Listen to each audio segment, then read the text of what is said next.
Student class 8 SST में हमारी जो बुक चल रही थी सामाजिक और राजनीतिक जीवन थर्ड, उसका आज हम 6 चैप्टर हमारी आपराधिक न्याय प्रणाली के बारे में आज हम नया चैप्टर शुरू करने जा रहे हैं।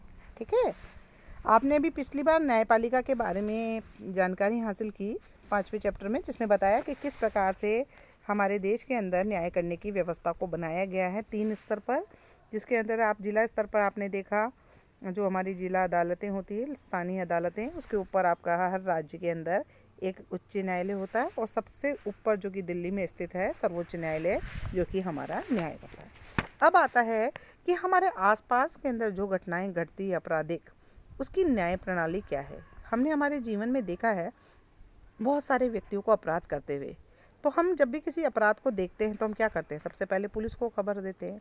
और हमने ये सब चीज़ें कहाँ से देखी, सुनी, जानी, हम अपने जीवन के अंदर फिल्मों को देखते हैं, आसपास में लोगों को देखते हैं। तो आपने देखा होगा कि लोग कोई भी घटना घटित होती है, पुलिस को खबर देते हैं, पुलिस अफसर आता है, रिपोर्ट दर्ज करता है और अपराधी को गिरफ्तार करके अपने साथ ले जाता है। गिरफ्तार करने में पुलिस की जो भूमिका होती है, तो उसके आधार पर कई बार तो ऐसा लगता है कि मानो जो कौन अपराधी है कौन नहीं है, ये सारा काम पुलिस ही तय करती है। लेकिन वास्तविकता में ऐसा नहीं होता बच्चों।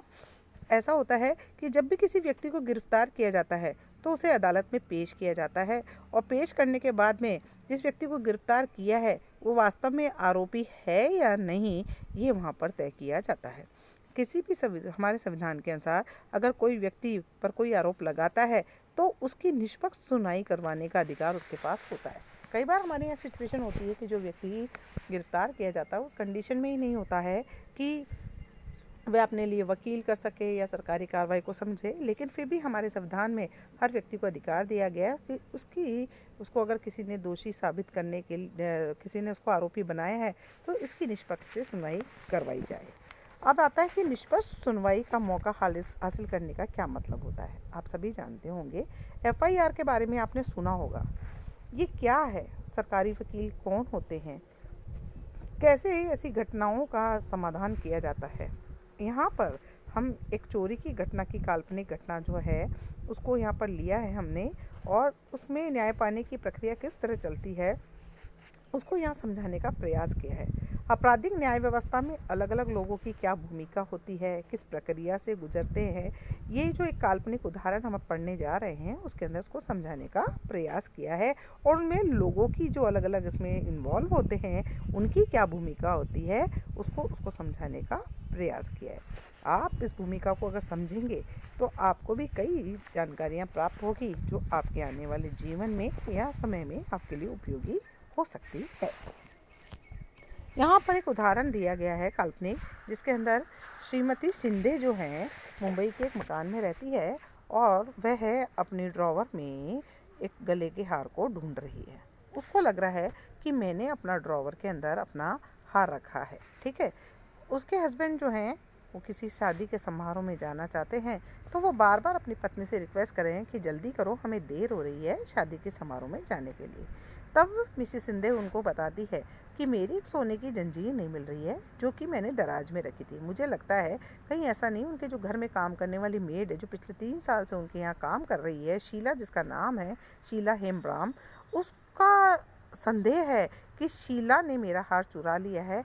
सीमा क्योंकि मेरे कमरे में जो सफाई करती है तो बहुत समय लगाती है। ये मिसेस सिंधे का केवल मात्र एक संदेह है जो उसे शीला को चोर साबित करने पर उसके दिमाग में उपज रहा है। ठीक है, वह अपनी नौकरानी शांति को बुलाती, शांति है उसका नाम, शांति को बुलाती है। उसने बोला कि शांति, तुम कहीं आजकल चोरी तो नहीं करने लगी हो, और वो भी मेरे हार की। तो उसने तुम अपना बक्सा लेकर आओ, मैं तुम्हारी तलाशी लेती हूँ। जैसे मालिक होते हैं उनको जब शंका होती है तो वो कहते हैं लेके आओ तुम्हारा सामान, मैं देखती हूँ। मैं पुलिस को भी फ़ोन करके बुलाया है, तुमने मेरा हार चुराया है, तो अभी भी मैं तुमको वार्निंग दे रही हूँ कि मेरा हार लौटा दो। पर शांति बोलती है कि नहीं जी, मैंने आपका हार नहीं चुराया मैडम, मैंने चोरी नहीं की है। मिस्टर शिंदे वे क्या करते हैं, मिसेस शिंदे के साथ उसके बक्से की तलाशी लेते हैं, और तलाशी लेते हैं तो उन्हें एक 10,000 रुपये का एक लिफाफा मिलता है जो कि शीला और उसके भाई ने अपनी मेहनत की कमाई से बचाए हुए रुपए के बचा कर उस लिफाफे में इकट्ठा करे। पर जब मिस्टर शिंदे को 10,000 रुपये का नोट मिलता है और शांति देखती है तो शांति पर चिल्लाने लग जाते हैं दोनों जने। उन्हें यकीन होता है कि शांति ने जो सोने का हार चुराया है उसको उसने बेच दिया है और उस बेचे हुए ही पैसे को उन्होंने लिफाफे में डाल के रखा है। इतने में जो शांति है वो कहती है कि साहब मैं और मेरा भाई पिछले साल से पैसा जमा कर रहे हैं। क्यों कर रहे हैं वो पैसा जमा? कि वे गांव जब लौटेंगे तो एक बैल खरीदना चाहते हैं और वो बहुत रिक्वेस्ट करती है अपनी मालकिन से कि मैं बेगुनाह हूँ। इतने में मिस्टर शिंदे थाने पहुँच जाते हैं और जाकर FIR लिखवा देते हैं। FIR होते हैं प्रथम सूचना रिपोर्ट दर्ज कराने की चीज़ को हम बोलते हैं FIR। तो ये पुलिस थाने में पहुँचते हैं कि साहब FIR लिखाने आया हूँ, आप मेरी FIR लिखिए क्योंकि मेरे घर में तो चोरी हुई है और घर की नौकरानी ने मेरी पत्नी का हार चुराया है।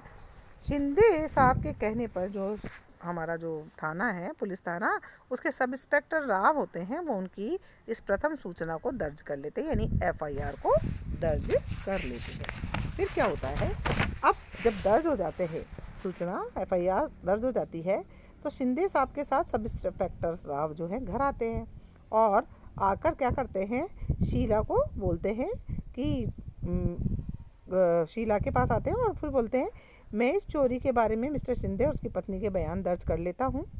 रुपये जो लिफाफे में मिले हैं वो मुझे दीजिए, मैं उसको सील करके अपने साथ ले जाता हूँ और मैं शांति को गिरफ्तार करके भी क्या ले जाता हूँ, थाने ले जाता हूँ। लेकिन बेचारी जो नौकरानी होती है, मेहरबानी करके मुझे थाने मत ले जाइए, मैंने हार नहीं चुराया है, मेरी मेहनत की कमाई है, कृपया इसको छोड़ दो, इस तरह की रिक्वेस्ट करती। लेकिन पुलिस इंस्पेक्टर सब राव जो है उस बात को नहीं मानती। उधर उस शीला के भाई को जब पता लगता है तो शीला का भाई सुशील आता है सब इंस्पेक्टर के पास, उससे विनती करता है कि उसको शांति को छोड़ दे। वो कहता है कि उसने सोने का हार चुराया है इंस्पेक्टर, तो उसे अदालत से जमानत के लिए आदेश लेकर आओ तभी मैं उसको छोड़ूंगा। अब वो कहता है साहब मैं इतना गरीब आदमी, मेरे पास वकील की फ़ीस कहाँ है, कौन सी जमानती बनेगा, हमारी सारी कमाई जो हमने इकट्ठी करके रखी थी 10,000 रुपये वो भी आपने अपने पास रख लिए, तो मैं उसको कैसे छुड़ाऊँ। ऐसा वारदात होता रहता है। सब इंस्पेक्टर जो होता है सुशील को भी क्या करता है, हवालात में बंद कर लेता है और उसकी कांस्टेबल और सब कांस्टेबल मिलकर खूब उसको गालियाँ देते हैं और उस पर पिटाई करते हैं, दबाव डालते हैं कि वे इल्ज़ाम कबूल कर ले और उनको कहते हैं कि इस बात को मानो कि तुम और तुम्हारी बहन जो है घरेलू नौकरों का एक गिरोह चलाते हैं और गिरोह जो है घर से चोरियाँ करता है गहनों की और आप उसको बेच देते हैं। शिंदे के पड़ोस से गहने गायब होने की और खबरें भी पुलिस थाने में आ चुकी थी। जब सुशील बार बार कहता रहा कि नहीं मैं निर्दोष हूँ, मैं तो एक फैक्ट्री में मजदूरी करता हूँ, पापा मुझे छोड़ दो, तो 2 दिन बाद पुलिस उसे छोड़ देती है। फिर आता है शीला जो कि उसमें शांति जो कि लॉकआउट में बंद है। 1 माह तक शांति की जमानत अदालत मंजूर कर लेती है, लेकिन 20,000 रुपये का ज़मानत देने के लिए कोई भी तैयार नहीं होता। नतीजा क्या होता है कि ज़मानत नहीं दोगे जब तक वो जेल में ही पड़ी रहेगी, तो वो जेल में ही पड़ी रहती है और गहरे सदमे की हालत में होती है, डरी भी होती है कि इस मुकदमे का क्या नतीजा होगा, मेरा क्या होगा, मैंने कुछ गलत नहीं किया, सिर्फ मैडम के एक मात्र शक और संदेह की वजह से आज मैं जेल की सलाखों के पीछे आ गई हूँ। हम लोगों ने जो पैसा बचाया क्या वो हमको वापस मिलेगा या नहीं मिलेगा, ऐसा वो सोचने लगती है। तो ये सारा वाक़या आज हमने यहाँ बता रहे हैं कि किस तरह से व्यक्ति को आरोपी बनाकर, कैसे प्राथमिक सूचना दर्ज कराकर, FIR दर्ज कराकर इंस्पेक्टर आकर बयानात दर्ज करता है और उस बिहाफ पर उसको गिरफ्तार कर लेता है। अब जब व्यक्ति गिरफ्तार हो जाता है तो उसको कैसे छुड़ाया जा सकता है, उसके लिए आपको एक वकील करना होता है, जमानत जमा करानी होती है जिसके आधार पर छूटता है, लेकिन गरीब व्यक्ति तो ये भी नहीं कर पा रहा है। तो ऐसी सिचुएशन में कि जब उनके पास पैसा नहीं है, वकील नहीं है, जमानत देने वाला नहीं है और वो कहते हैं कि हम आरोपी भी नहीं हैं, पर अपने आप को साबित कैसे करें, तो उस सिचुएशन में क्या होगा इसको हम करेंगे अपने नेक्स्ट लेक्चर में डिस्कस। आज तक के लिए इतना ही, धन्यवाद।